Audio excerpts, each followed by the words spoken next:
आज मैं आपसे एक ऐसे टॉपिक के बारे में बात करने जा रही हूँ जिसमें मुझे आपके बहुत सपोर्ट की जरूरत है। अगर आप कुछ नहीं कर पाएंगे तो प्लीज इस वीडियो को शेयर जरूर कर दीजिएगा आप सभी, क्योंकि इस टॉपिक में बहुत सारे अवेयरनेस की और उससे भी कहीं ज्यादा एम्पैथी की जरूरत है। मैं आपसे बात करने जा रही हूँ डिसेबल्ड कैडेट्स के बारे में। ये वो कैडेट होते हैं जो एनडीए, आईएमए और ओटीए जैसी मिलिट्री एकेडमीज में ट्रेनिंग के दौरान जिनको सीरियस इंजरीज हो जाती है और उनको बाहर निकाल दिया जाता है, मेडिकली बोर्ड आउट कर दिया जाता है बिना किसी मेडिकल कवर के, बिना किसी कॉम्पनसेशन के और बिना किसी तरह से रिहेबिलिटेट किए हुए। ये सारे बच्चे जो होते हैं मोस्टली मिडिल क्लास बैकग्राउंड से आते हैं और जब ऐसा हादसा उनके साथ होता है ना, तो सिर्फ उस कैडेट की, सिर्फ उस बच्चे की जिंदगी नहीं खराब होती है बल्कि उनका पूरा परिवार बिखर जाता है, उनके परिवार के सपने टूट जाते हैं। वो होनहार बच्चे होते हैं कि आप किसी माँ बाप के दिल का हाल समझ सकते हैं जिनका जवान लड़का या लड़की परमानेंटली व्हील चेयर बाउंड हो या अस्पताल के किसी बिस्तर पे पड़ा हो कोमा में।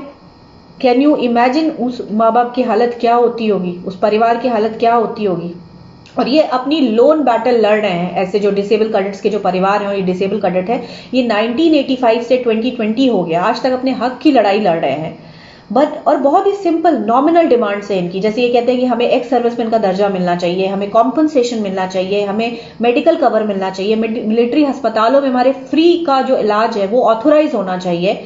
बट कब इनकी मांग पूरी नहीं होती है। इंडियन आर्म्ड फोर्सेस को हम सभी गट्स, ग्लोरी एंड ग्लैमर के लिए जानते हैं। जो लोग वीर गति को प्राप्त करते हैं उनके बारे में भी काफी अवेयरनेस है और हम काफी रिस्पेक्ट भी करते हैं। बट डिसेबल्ड कैडेट्स, अपाहिज जो कैडेट जिनको आप कहेंगे, वो इंडियन आर्म्ड फोर्सेस का एक ऐसा चेहरा है जिसको देश ने, समाज ने और सेना ने बिल्कुल डिस्कार्ड कर दिया है, इग्नोर कर दिया है। उन्हीं की कहानी मैं आपको बताने वाली हूं और उसको सुन के भी ना अगर आपके दिल में तकलीफ नहीं होती है ना, तो आप समझ लीजिएगा कि आपके पास दिल ही नहीं है। बताती हूं मैं कुछ ऐसे कैडेट्स के बारे में आपको। Chetan Chaudhary, son of a soldier, he joined OTA in 2015, academically brilliant child. Chetan Chaudhary बचपन से थ्रू आउट 90% और उनका एक ही सपना था कि वो अपने फादर से भी अच्छे सोल्जर बने। उन्होंने इंडियन आर्मी में भी टीएस एंट्री के थ्रू दाखिला लिया। अब टीएस एंट्री इंडियन आर्मी की one of the toughest entries में से एक होती है। उसका जो कट ऑफ ही होता है वो पीसीएम में, फिजिक्स केमिस्ट्री मैथ्स में 80 to 90% होता है और हजारों बच्चों में से सिर्फ 90 बच्चे चूज किए जाते हैं टीएस एंट्री के लिए इंडियन आर्मी में। मतलब कि ये वो बच्चे होते हैं जो अगर सिविल में इंजीनियरिंग ऑप्ट करें, पीसीएम के ये बच्चे, तो इनको आईआईटीज खड़गपुर और कानपुर जैसे आईआईटीज में बहुत इजीली एडमिशन मिल जाएगा और अपनी मनपसंद के सब्जेक्ट में पढ़ेंगे और कुछ सालों में करोड़ों डॉलर कमाएंगे। पर क्योंकि ये बच्चे, इनको देश सेवा का जुनून था, इसलिए ये इंडियन आर्मी ऑप्ट करते हैं।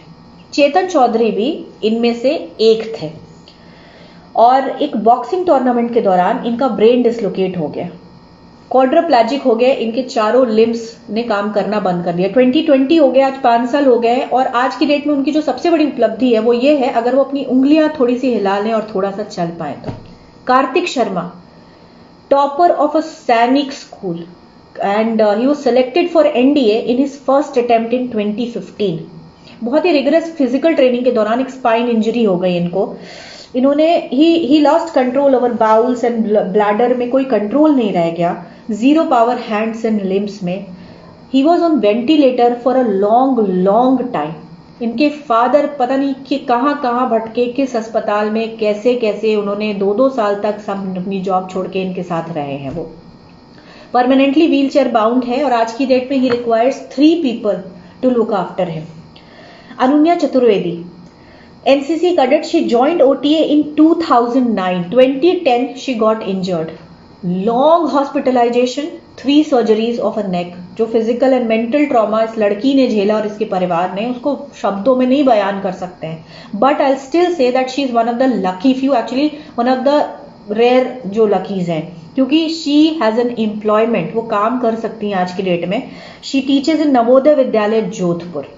शुभम गुप्ता, 2014 में when he joined NDA, he was only 19 years old and he has this dream of becoming a first grade officer and serve in Indian Army. 2 साल के बाद he had a spine injury. Swimming pool में एक training के दौरान उनका जो sir है वो फ्लोर से टकराया और उसकी स्पाइन को जर्क लग गया, क्वाड्रिप्लेजिक हो गए, परमानेंटली व्हीलचेयर बाउंड हो गए। इनकी भी एक बहुत ही अनफॉर्चुनेट, बहुत ही सैड स्टोरी है। इनका जो मंथली खर्चा है 40,000 रुपीज है, जो कि वो खुद, उनकी फैमिली उठाती है शुभम गुप्ता की।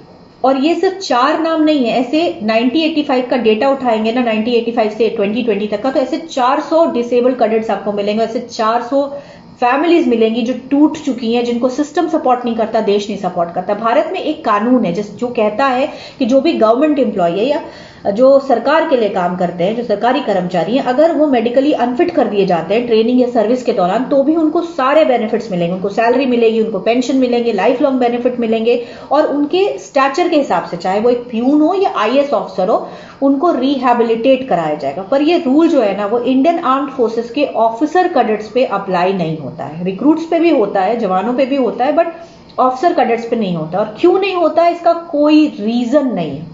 इनफैक्ट इन बच्चों को जब थ्रो आउट किया जाता है, इनके किसी तरह का रिहैबिलिटेशन का कोई प्रोग्राम भी नहीं है गवर्नमेंट के पास। क्योंकि आप देखो कि ठीक है, फौज में एक्टिव ड्यूटी पे बहुत ही रिगरस प्रोसेस से इन बच्चों को लिया जाता है ना, और आप बस उनको थ्रो आउट कर देते हो। आप एक्टिव ड्यूटी में नहीं रख के अगर दूसरी कई ऐसी जॉब्स होती हैं जिनमें इनको आराम से इनको रिहैबिलिटेट कर सकते हैं, और ये बहुत अच्छा परफॉर्म करेंगे, क्योंकि ये ब्रिलियंट बच्चे हैं जिनको रिगरस प्रोसेस के साथ चुना गया है। जैसे कि एजुकेशन कोर है, कंप्यूटर्स के काम है, या कितने सारे तो सिविलियंस रिक्रूट करती है इंडियन आर्मी। आप वहां पे इन कैडेट्स को रख सकते हो, बट नहीं करते हैं।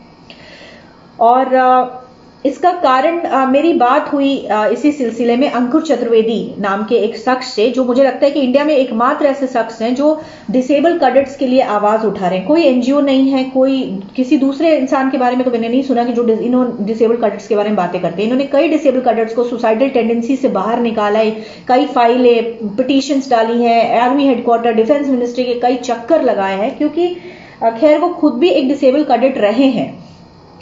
इस वजह से वो उनका दर्द समझते हैं। उन्होंने मुझे बताया कि आर्मी हेडक्वार्टर बहुत कोशिश करती रही है डिसेबल कैडेट्स का हक दिलाने के लिए, और 4th पे कमीशन से कर रही है आर्मी हेडक्वार्टर। फाइलों पे फाइलें निकाली हैं कि भाई डिसेबल कैडेट्स को उनका हक मिलना चाहिए, कॉम्पनसेशन, एक्स सर्विसमैन वगैरह वगैरह। और डिफेंस मिनिस्ट्री भी सपोर्ट करती है। ये फाइलें पता है कहां रुकती हैं? ब्यूरोक्रेटिक चैनल पे। जो पे कमीशन है, कभी पे कमीशन पर अटक जाती है, कभी एक्स सर्विसमैन का वेलफेयर बोर्ड है वहां पे अटक जाती हैं, या अलग अलग लेवल पे जो ब्यूरोक्रेटिक लेवल है, जो इंडिया का एक ब्यूरोक्रेसी का एक सिस्टम है ना, वहां अटक जाती है। रीजंस पता है ये ब्यूरोक्रेटिक पीपल क्या देते हैं? ये कहते हैं कि इन कैडेट्स को इनका हक इसलिए नहीं दिया जा सकता है क्योंकि ये एक्टिव ड्यूटी पे नहीं थे। तो आप बताइए कि ट्रेनिंग के दौरान अगर एक कैडेट ड्यूटी पे नहीं होता तो क्या वो एडवेंचर स्पोर्ट पे होता है? क्या वो बॉक्सिंग या स्विमिंग कर रहा होता है एडवेंचर स्पोर्ट्स के लिए? आपके अंदर थोड़ी सी भी इंपैथी नहीं है। और ये मांग इसलिए भी नहीं पूरे हो पा रहे हैं क्योंकि इनका नंबर बहुत कम है, सिर्फ 400 नंबर है 85 से अभी तक। आप अगर डेटा उठाएंगे तो ये कोई प्रेशर नहीं बना पाते हैं। और इसमें देखिए कि अगर कुछ कॉम्पनसेशन इनको दिया भी जाएगा ना, तो रेवेन्यू को भी कोई फर्क नहीं पड़ेगा। बट क्योंकि इन जो डिसेबल कैडेट, ये अपाहिज जो कैडेट है, ना उनकी कोई यूनियन है, ना कोई ऑर्गेनाइजेशन है, ना कोई चैनल है, ये बेचारे बेडरूम से बाथरूम तक तो जा नहीं पाते, ये क्या करेंगे? तो क्या हमारा फर्ज नहीं बनता कि हम इनकी आवाज बने, हम इनके लिए आवाज उठाएं? प्लीज आप सभी #डिसेबल कैडेट यूज करिए और बोलिए कि डिसेबल कैडेट्स को एक्स सर्विसमैन का दर्जा मिलना चाहिए, कॉम्पनसेशन मिलना चाहिए। इस वीडियो को ज्यादा से ज्यादा शेयर कीजिए, अथॉरिटीज को टैग करिए। इन डिसेबल कैडेट्स के लिए आज आप लड़िए। जय हिंद।